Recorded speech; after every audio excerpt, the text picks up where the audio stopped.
ध्यान रखें, एक शांत मन चुनौतियों के खिलाफ सबसे बड़ा हथियार है। नमस्कार दोस्तों, स्वागत करती हूँ आपके ही अपने चैनल में। तो फ्रेंड्स, जैसा कि हम सभी जान रहे हैं, सभी समझ रहे हैं और हम सभी ज़ोरदार तैयारी में लगे हुए हैं। किसकी? वो है यूपी टीजीटी पीजीटी, आपका ट्रिपल डीएसएस भी है, आपका एलटी ग्रेड है, आपका नेट है। बहुत सारी ऐसी पोस्ट हैं, बहुत सारी ऐसी वैकेंसीज़ हैं जिसमें हम सभी कंटिन्यू अपनी अपनी तैयारी कर रहे हैं। तो फ्रेंड्स, तैयारी का एक सबसे पहला जो पड़ाव होता है, हमें वो चीज़ क्लियर होनी चाहिए कि हमें पढ़ना क्या है। हम गलतियाँ क्या करते थे, जो नए स्टूडेंट्स हैं या जो पहली बार ट्राई करेंगे जॉब के लिए, टीजीटी पीजीटी के लिए, तो उनके लिए ये महत्वपूर्ण बात ये है कि आप पहले तो इस वीडियो में मेरे साथ बने रहिए और जो मैं बताने जा रही हूँ उन चीज़ों को ध्यानपूर्वक सुनिए। तो फ्रेंड्स, बता ये रही हूँ कि सबसे पहले आप अपना सिलेबस देखिए कि आप किस पोस्ट के लिए अप्लाई कर रहे हैं और आपको उसी पोस्ट के लिए सबसे पहले सिलेबस को देखना है, पढ़ना है, समझना है और उसका एक प्रिंट आउट निकाल के जहां आप स्टडी करते हैं टेबल पर या किसी वॉल पर सामने उसको पेस्ट कर लीजिए। ये बहुत ज़रूरी है। कहते हैं लगभग 2 से 3 या 3 से 4 प्रश्न हमें हमारे सिलेबस से ही मिल जाते हैं और हिंदी साहित्य में तो ये महत्वपूर्ण बहुत ज़्यादा ही है। ये सच है कि सिलेबस से हमारे प्रश्न 1-2 हमें मिल ही जाते हैं। तो फ्रेंड्स, फटाफट से मैं अपना वीडियो आगे स्टार्ट करती हूँ इसी विषय पर कि किस तरह हम अपनी टीजीटी विषय हिंदी की तैयारी को आगे बढ़ा सकते हैं और बेहतर तैयारी दे सकते हैं।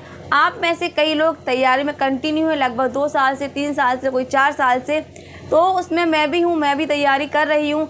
आपसे ये सहयोग चाहूँगी कि जो भी आपके पास अच्छी नॉलेज है, थोड़ा बहुत सपोर्ट करिए या आप और बेहतर मैं अपनी जानकारी को बता सकूं, इसके लिए आप कमेंट कीजिए, क्योंकि मैं अपनी तैयारी कर रही हूं। जो पॉइंट्स मुझे पता हैं मैं बिल्कुल आपके साथ शेयर करूंगी। तो प्लीज़ आप लोग अपने कमेंट के माध्यम से मुझे प्रोत्साहित करिए अपने इस आगे जर्नी को बढ़ाने के लिए। तो चलिए फ्रेंड्स, देख लेते हैं कि किस तरह हमें अपने हिंदी साहित्य यानी कि विषय हिंदी टीजीटी के सिलेबस को पहले समझना है और किस तरीके से अपनी पढ़ाई को कंटिन्यू करना। पढ़ते तो सभी हैं, लेकिन पढ़ने का भी एक तरीका होना चाहिए। कहते हैं पढ़ो लेकिन स्मार्ट तरीके से, ना कि एक रट्टू तोते की तरीके से, है ना। तो चलिए फटाफट से देख लेते हैं किस तरीके से हम अपनी पढ़ाई को कंटिन्यू कर सकते हैं। टॉपिक्स बाय टॉपिक यानी कि सिलेबस के अकॉर्डिंग पढ़ना है हमें। तो फ्रेंड्स, प्रशिक्षित स्नातक टीजीटी विषय हिंदी के लिए देख लीजिए, यहाँ पर मैंने नोट डाउन किया है बोर्ड पर कि कैसे तैयारी करनी है आपको। सबसे पहले सिलेबस में मैंने ये आधा ही पार्ट लिया है। बोर्ड छोटा है फ्रेंड्स, इसलिए पूरा सिलेबस इसमें नहीं आ पाया है। जाहिर सी बात है कि आप लोग तैयारी कर रहे हैं तो सिलेबस आपके घर में ज़रूर होगा। काफ़ी लोग तो ऐसे भी होंगे सिलेबस निकलवाया ही नहीं होगा, बस ऐसे ही पढ़ते जा रहे हैं। तो इसके लिए सिलेबस निकालना बहुत ज़रूरी है और उसको समझना भी बहुत ज़रूरी है। तो मैंने यहाँ पर ये आधा ही सिलेबस लिया है, तो पहले हम इसको डिस्कस कर लेते हैं।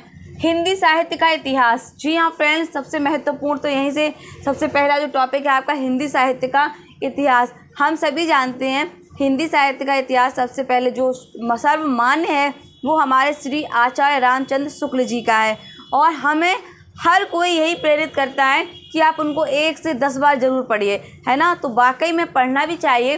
हो सकता है शुक्ल जी को पहले पढ़ते समय आपको बहुत बोरिंग महसूस होगा और पढ़ने में बिल्कुल मन भी नहीं लगेगा, लेकिन फिर भी थोड़ा सा प्रयास कीजिए, समय दीजिए 1 से 2 घंटे किसको? शुक्ल जी को। तो एक बार पूरी बुक पढ़ जाइए, समझने की कोशिश मत कीजिए, एक बार पूरी बुक पढ़ लीजिए। उसके बाद 1-2 दिन का विराम ले लीजिए, उसके बाद फिर से शुक्ल जी को पढ़ना शुरू कीजिए। मेरे साथ भी यही प्रॉब्लम थी। जब मैंने फर्स्ट टाइम शुक्ल जी को पढ़ा, मैंने तो 102 बार पढ़ा, पर मेरे दिमाग में कुछ भी नहीं आ रहा था कि क्या समझूं क्या नहीं समझूं। फिर धीरे धीरे पढ़ना शुरू किया, टॉपिक वाइज देखा कि कौन सा प्रकरण कहाँ तक है, दूसरा प्रकरण में ऐसे क्या है। फिर मैंने इन चीज़ों को समझा। तो हमें सबसे पहले तो शुक्ल जी को पढ़ना बेहद आवश्यक है। बिना इनके पढ़े हुए हम कोई भी एग्ज़ाम हिंदी का जो कि आपको सफलता नहीं दिला सकता, तो हमें शुक्ल जी को पढ़ना ही है। यहाँ पे हिंदी साहित्य का इतिहास में आदिकाल देखेंगे फ्रेंड्स। आदिकाल से ही, जैसे उन्होंने कहा प्राकृतिक की अपभ्रंश अवस्था से ही, इस तरीके से उन्होंने कहा है। तो फ्रेंड्स, यहाँ पर आदिकाल में हमें ये देखना है, प्रश्न यहाँ से इस तरह से बन जाएगा कि आदि यानी शुक्ल जी ने आदिकाल का वर्णन किस प्रकरण में किया है। तो आप कहेंगे हमें तो पता है किसमें किया, ये तो पहला ही है। जी हाँ फ्रेंड्स, बिल्कुल आदिकाल का उन्होंने प्रकरण 1 में वर्णन किया है। उस आदिकाल के प्रकरण में आप देखेंगे कि उन्होंने किस तरह आदिकाल को डिफाइन किया है। उसके बाद आप देखेंगे ये पढ़ना बहुत जरूरी। आदिकाल में भी कुछ ऐसे महत्वपूर्ण बिंदु हैं जो आपको वहाँ से प्रश्न जरूर 1 से 2 प्रश्न आपको ज़रूर मिलते हैं। उसके बाद आपका भक्ति काल शुरू होता है। हम सभी जानते हैं कि भक्ति काल को आदिकाल के बाद आपका अपभ्रंश काल भी शुरू होता है फ्रेंड्स, जो कि प्रकरण 2 में है। आदिकाल प्रकरण 1 में है, वहीं अपभ्रंश काल प्रकरण 2 में है, वहीं आपका अब क्या कहते हैं नंबर 3 है देश भाषा काव्य प्रकरण 3 में है। उसके बाद प्रकरण 4 में शुक्ल जी ने रखी है फुटकर रचनाएं। तो प्रश्न ऐसे बन जाता है कि जैसे कोई लाइन दे दी तो ये पंक्ति कवि ने किस प्रकरण में कही, यानी कि लेखक ने किस प्रकरण में कही है। तो हमें थोड़ा डीपली पढ़ना है। पहली बार पढ़ेंगे समझ नहीं आएगा, दूसरी बार पढ़ेंगे थोड़ा समझ में आएगा, 2-3 बार पढ़ेंगे तो और अच्छे समझ में आने लगेगा। तो इस तरीके से हमें आदिकाल, भक्तिकाल, उसके बाद जो डिवाइड किया है, जैसे आदिकाल को उन्होंने 4 भागों में बांटा, प्रकरण 1, प्रकरण 2, प्रकरण 3, प्रकरण 4। ऐसे ही भक्तिकाल का उन्होंने नई शुरुआत की है। प्रकरण 1 में भक्तिकाल का सामान्य परिचय दिया है, वहीं पर निर्गुण धारा का प्रकरण 2 में, ठीक है, फिर सगुण धारा का प्रकरण 3 में, कृष्ण भक्ति धारा का प्रकरण 5 में। तो इस तरीके से सबसे पहले हमें भक्ति काल को बहुत अच्छे से पढ़ना है। जाहिर सी बात है 2 से 3 प्रश्न तो हर एक टॉपिक से बनने ही हैं। तो यहाँ पर भक्ति काल में जो अभी 2021 का पेपर हुआ था TGT का, उसमें भक्ति काल से जो प्रश्न आए थे फ्रेंड्स वो पूछे गए थे। लगभग 3 से 4 प्रश्न बने थे, ज़्यादा भी हो सकते, मुझे भी याद नहीं आ रहा, पेपर है मेरे पास। तो थोड़ा जब आप लोग सपोर्ट करेंगे तो मैं जो पेपर से वो भी सॉल्व कराने की कोशिश करूँगी, ठीक है। फिर है आपका संत काव्य, सूफी काव्य, राम काव्य, कृष्ण काव्य। ये सब आपको पता है कि भक्ति काल में ये डिवाइड किए हैं। काफ़ी लोग कंफ्यूज हो जाते हैं। जो नए स्टूडेंट्स हैं, जो कंटिन्यू है, उनके लिए मैं नहीं कह रही हूँ, लेकिन जो कुछ नए स्टूडेंट्स होते हैं वो इन टॉपिक को अलग समझ लेते हैं। लेकिन ये क्या है, भक्ति काल के ही टॉपिक हैं। संत काव्य, सूफी काव्य, राम काव्य, कृष्ण काव्य, ठीक है। संत काव्य के आपके हैं कबीरदास जी, सूफी के मलिक मोहम्मद जायसी हैं, राम काव्य के आपके तुलसीदास जी हैं और कृष्ण काव्य के आपके सूरदास जी हैं। फिर आता है रीतिकाल, महत्वपूर्ण है। रीतिकाल से भी 2 से 3 प्रश्न बन ही जाते हैं। जिस तरह शुक्ल जी ने इसको बताया है उसको पढ़ना बहुत ज़रूरी है, ठीक है। फिर है आधुनिक काल। आधुनिक काल में आपका क्या क्या है, भारतेंदु युग, द्विवेदी युग, छायावाद युग, उसके बाद प्रगतिवाद युग, प्रयोगवाद युग, नई कविता। कभी कभी क्या होता है फ्रेंड्स, यहाँ पर आधुनिक काल में इनकी समय सीमा पूछ ली जाती है। ये कब प्रारंभ हुए, कब से कब तक चले, ये बहुत महत्वपूर्ण है। जैसे आदिकाल में आपके आदिकाल है, भक्तिकाल है, आधुनिक ये आपका कहते हैं रीतिकाल है। इनकी भी समय सीमा आपको पता होनी चाहिए बहुत अच्छे से। उसके बाद आधुनिक काल में आता है, ये भी महत्वपूर्ण है। आधुनिक काल से सबसे ज़्यादा जो प्रश्न बनते हैं वो फ्रेंड्स आपके इन सभी टॉपिक से 2-2 प्रश्न, 3-3 प्रश्न जरूर बन जाते हैं। भारतेंदु युग से तो बनने ही हैं, द्विवेदी युग से हैं, छायावाद से हैं, प्रगतिवाद, प्रयोगवाद से। लेकिन फ्रेंड्स आपको शुक्ल जी पढ़ने के साथ साथ अन्य और बुकों का भी साथ लेना है। केवल शुक्ल जी को पढ़ने से आपकी नैया पार होने वाली नहीं है। ये हमने आपका जो 2021 का TGT PGT पेपर हुआ था उसमें हमने देख लिया कि शुक्ल जी को तो पढ़ना ही है, उनके साथ और अन्य बुकों को भी पढ़ना है। वो किन किन को पढ़ना है हम इसको बाद में डिस्कस करते हैं, ज़रूर बताऊंगी मैं उनके नाम। हिंदी गद्य साहित्य का विकास, यानी इसमें से भी जरूर प्रश्न बनते हैं। हिंदी गद्य साहित्य के विकास में क्या क्या आता है।